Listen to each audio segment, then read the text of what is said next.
धौलपुर नामक गांव बहुत छोटा सा कम आबादी वाला गांव था। कुछ गांव के आसपास कुछ और छोटे छोटे गांव भी लगते थे। धौलपुर गांव के लोग अपना काफी सामान दूसरे गांव में बेचने जाया करते थे। गांव के स्टेशन के पास ही राघव नाम के एक व्यक्ति की सराय थी, जिसमें वहां आने जाने वाले लोग अक्सर रुका करते थे। कुछ दिनों के लिए काम पर आए लोग राघव की सराय में कमरा किराए पर लेते और काम हो जाने पर वहां से चले जाते। राघव की सराय काफी अच्छी चलती थी। स्टेशन के पास ही होने के कारण वहां लोगों का आना जाना लगा रहता था। सराय में रुकने वाले मुसाफिरों के लिए राघव ने वहीं खाने पीने और चाय का भी इंतजाम कर रखा था। इस तरह उसकी अच्छी खासी कमाई हो जाती थी। धौलपुर से 100 किलोमीटर दूर एक गांव किशनगढ़, जहां पर एक परिवार जिसमें राधू अपने 2 बेटों के साथ रहता था। राधू का बड़ा बेटा एक अच्छे सरकारी ओहदे पर कार्यरत था और छोटा बेटा भी अपने कृषि विभाग में एक वर्कशॉप के लिए धौलपुर के लिए निकल रहा था।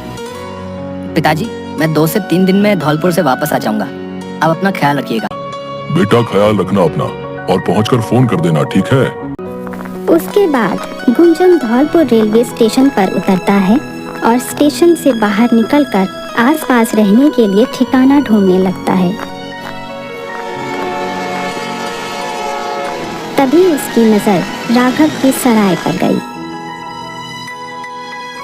गुंजन राघव के सराय में आता है और उससे पूछता है, भैया, मुझे कुछ दिनों के लिए एक कमरा किराए पर चाहिए। मैं अपने घर से दूर काम के लिए निकला हूँ। कुछ दिनों के लिए मुझे यहाँ रुकना है। क्या आपके यहाँ कमरा खाली है? जी, आज ही मेरे पास एक कमरा खाली हुआ है। आप जब चाहें वो कमरा ले सकते हैं। कमरे का भाड़ा क्या होगा? देखिए, वैसे तो एक दिन का 500 लेता हूँ, परंतु यदि आप अधिक दिन रुकना चाहते हैं तो महीने का 8000 होगा और उसमें आपको 2 वक्त का खाना और चाय भी नीचे कैंटीन में मिल जाएगी। गुंजन को ये सौदा सही लगता है और वो कमरा किराए पर ले लेता है। एक शाम को जब गुंजन अपने कमरे में कुछ काम कर रहा था, तभी 2 आदमी उसके कमरे के सामने से बहस करते हुए जा रहे थे। गुंजन को कुछ गड़बड़ लगी। कुछ ना कुछ गड़बड़ तो जरूर है। मुझे इनकी बातें सुननी चाहिए कि आखिर माजरा क्या है।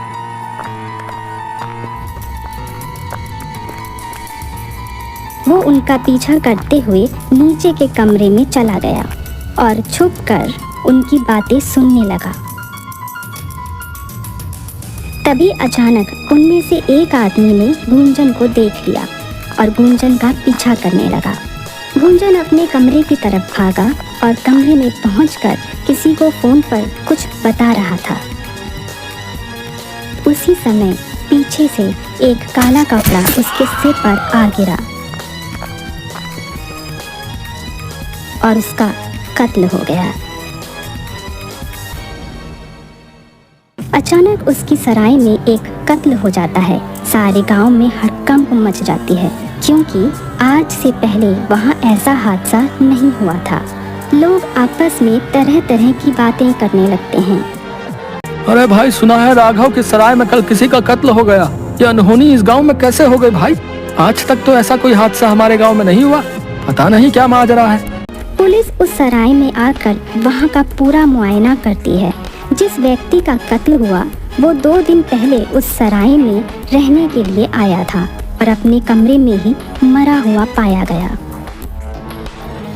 पुलिस उस सराय में रहने वाले से तफ्तीश करती है। जिस दिन इसका कत्ल हुआ, क्या आप में से किसी ने अलग सी बात नोटिस की? उस सराय में रहने वाले लोग तो 2-4 दिनों के लिए ही वहां रुकते थे, तो इसलिए कोई एक दूसरे को नहीं जानता था। उन लोगों से किसी प्रकार का कोई सुराग नहीं मिल पाता। 5 दिन पुलिस काफी तरह के सबूत इकट्ठा करने की कोशिश करती है, परंतु कातिल का कोई सुराग नहीं मिल पाता। पुलिस इंस्पेक्टर राघव से पूछती है, ये व्यक्ति कौन था और कहां से आया था? आपकी सराय में कत्ल हो गया है और किसी को कानो कान खबर नहीं लगी। भला ऐसा कैसे हो सकता है? इंस्पेक्टर साहब, मेरे यहाँ तो लोग 2 या 4 दिन के लिए ही आते हैं। बहुत कम ही लोग हैं जो महीना भर तक रुकते हैं। ये व्यक्ति भी 2 दिन पहले ही सराय में आया था। मैंने उससे उसका नाम और पता पूछकर रजिस्टर में लिख लिया था। बस उसे 2 दिन बाद ही चले जाना था, इसलिए मैंने ज्यादा कुछ तफ्तीश करना सही नहीं समझा। रात में आपकी सराय में कोई चौकीदार होता है क्या? यदि कोई सराय के अंदर घुसता है तो उसका पता कैसे चलेगा? देखिए साहब, ये तो छोटा सा गांव है और यहाँ आज से पहले ऐसी कोई घटना नहीं हुई है, इसलिए चौकीदार या सिक्योरिटी रखने का तो कोई सवाल ही नहीं था।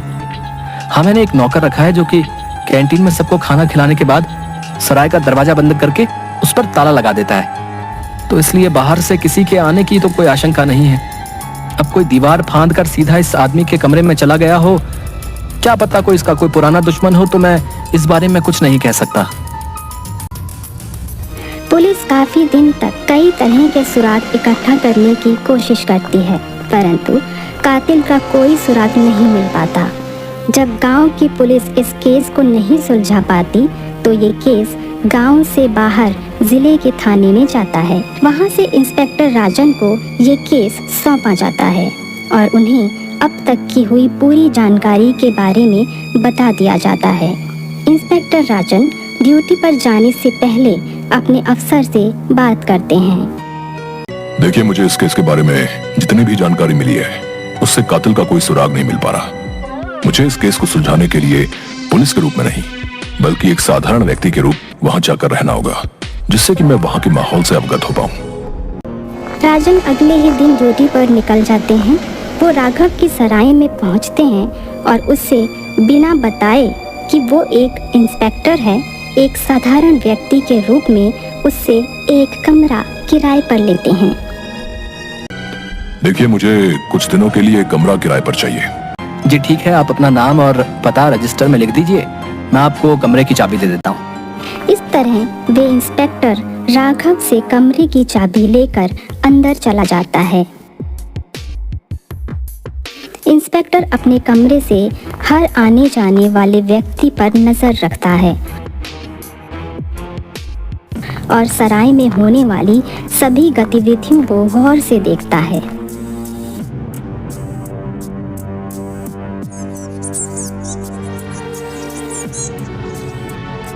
इंस्पेक्टर राजन देखता है कि रात में 9 बजे के बाद एक व्यक्ति सराय से बाहर निकल रहा है।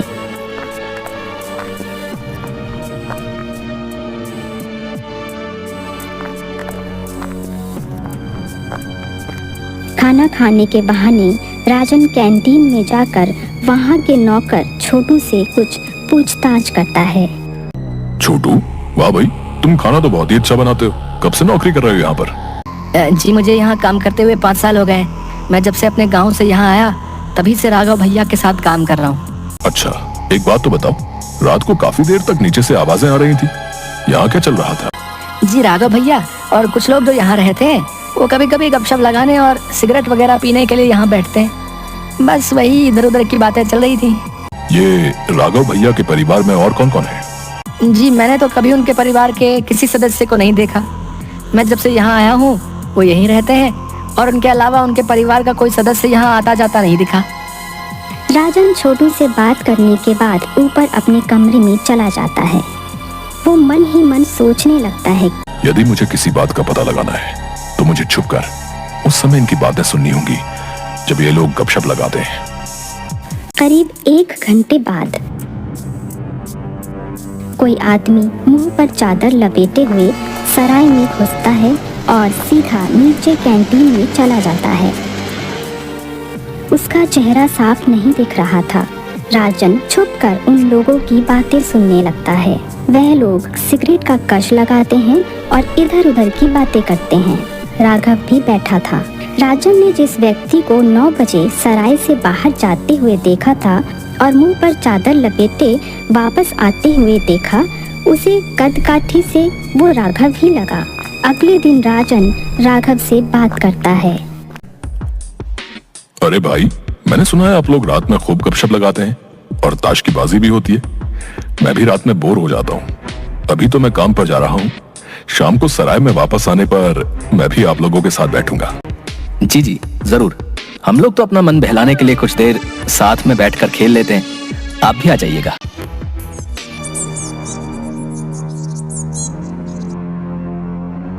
शाम को राजन अपने कमरे में बैठा था। तभी उसे अपने बराबर वाले कमरे से किसी के खांसने की आवाज आई। राजन तुरंत बराबर वाले कमरे में देखने गया कि किसी को उसकी मदद की आवश्यकता तो नहीं।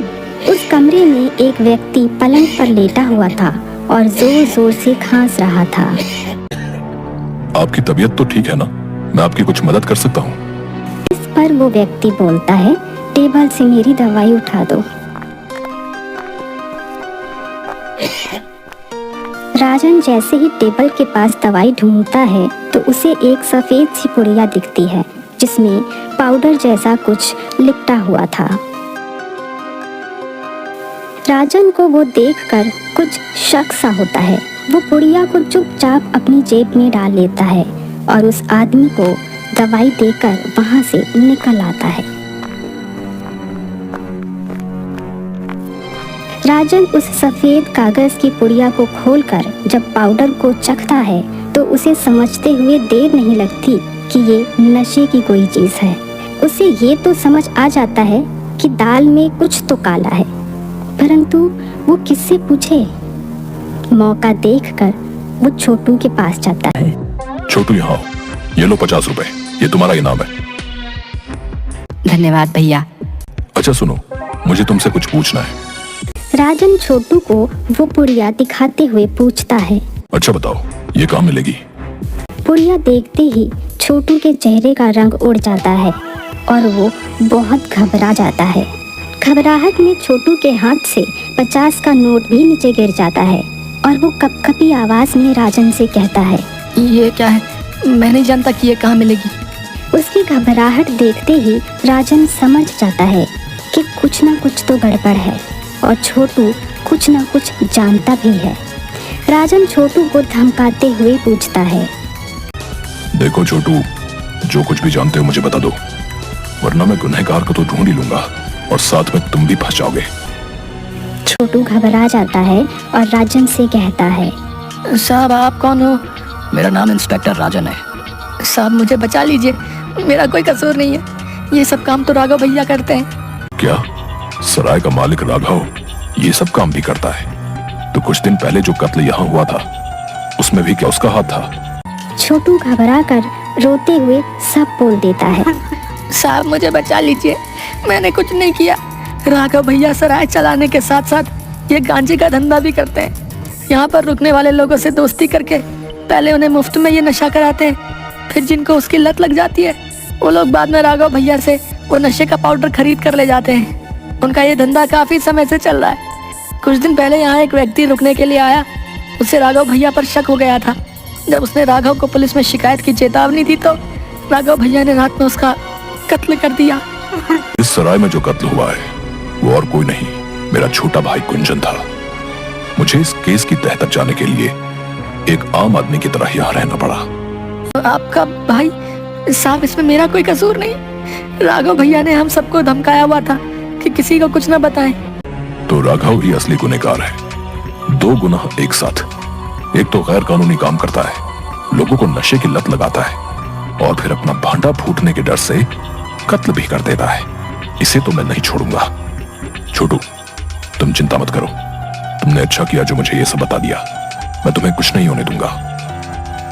बस अगले ही दिन राजन अपने पुलिस के कुछ साथियों के साथ सराय पर छापा मारता है और राघव को उस नशे के पाउडर के साथ रंगे हाथों पकड़ लेता है। छोटू की गवाही पर राघव को गिरफ्तार कर लिया जाता है और उसे जेल में लंबी सजा होती है। इस तरह से इंस्पेक्टर राजन की बुद्धिमानी और हिम्मत से ये पेचीदा मामला खुल जाता है।